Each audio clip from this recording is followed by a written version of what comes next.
it's cool. We will forever talk about the frogs. Yeah. At the camping like trip. nasty Something frogs. I found endearing was that Nicole was saying when we came from from Vegas was that she, how she was like a little kid, and it was like Disneyland for grown-ups, and that she really had like, that is something that obviously is going to stick with you for a long time, right? Yeah. Which is why we're trying to go back in December. Yeah. But that's something that was memorable when we went to Omega Mart in Vegas. I told you from the get-go, I did not want to go. Don't sign me up. I'm not interested. I'm not down. And as I mentioned at the top of the episode, I have FOMO. So then I started thinking, well, what if they have fun? Well, I'm not going to be there. I want to be there. And so then I was like, okay, maybe it's worth spending the money and going. I was like, I don't want them to make memories without me. That's what I was trying to make plans from the very beginning. I was like, let's all find something to do. And no one wanted to. And then all of a sudden, we went here and we went here. And I'm like, what the hell? I'm going to go ahead and side-eye that conversation. But yeah, memories. That's what I wanted to do, was build some of those and go to fun places. And you guys all did those without me. So memories, no. Sergio's like, I didn't want to have FOMO. What if they have fun? What if something happens? It's like, what if there was an active shooter down the street and I wasn't there to see it? I want to have video of it on my phone. Right. I want to put it on, what's that, World Star? I want to put it on a World Star. Jeez.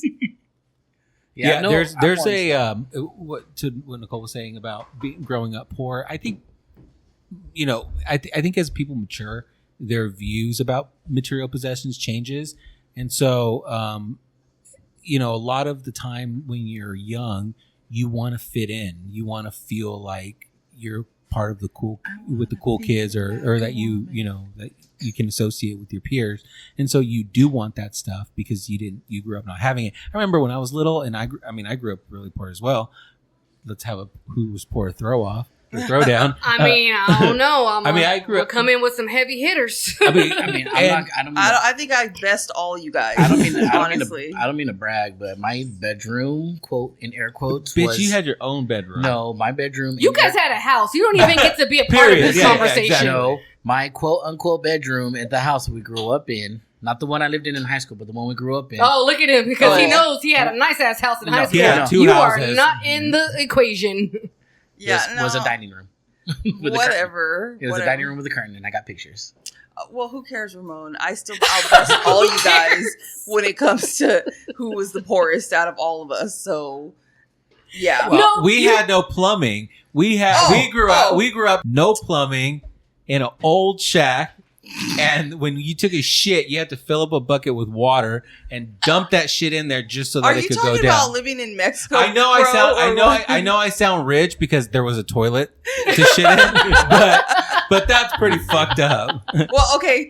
If you guys want to talk about who had the poorest life, it's me, you guys. Segue. It's me. Okay. All right, let's go ahead. Let's see what you got. Have any of you guys been in the foster system? That's right. I beat all of you guys. That's why Hold on. You mean to tell me a system where other people want to take care of you?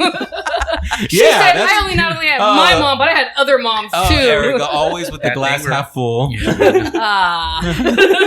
Where you get government funding, so you don't even have to work. There's fun in the name, right? Funding. I was a foster kid, you guys, and I lived a pretty crappy life. No, they did not want me. They wanted the money. They wanted the money. Yeah, it all comes down to the materialism. Exactly, with the foster. So that's what I'm saying. She's like, that's why I hate.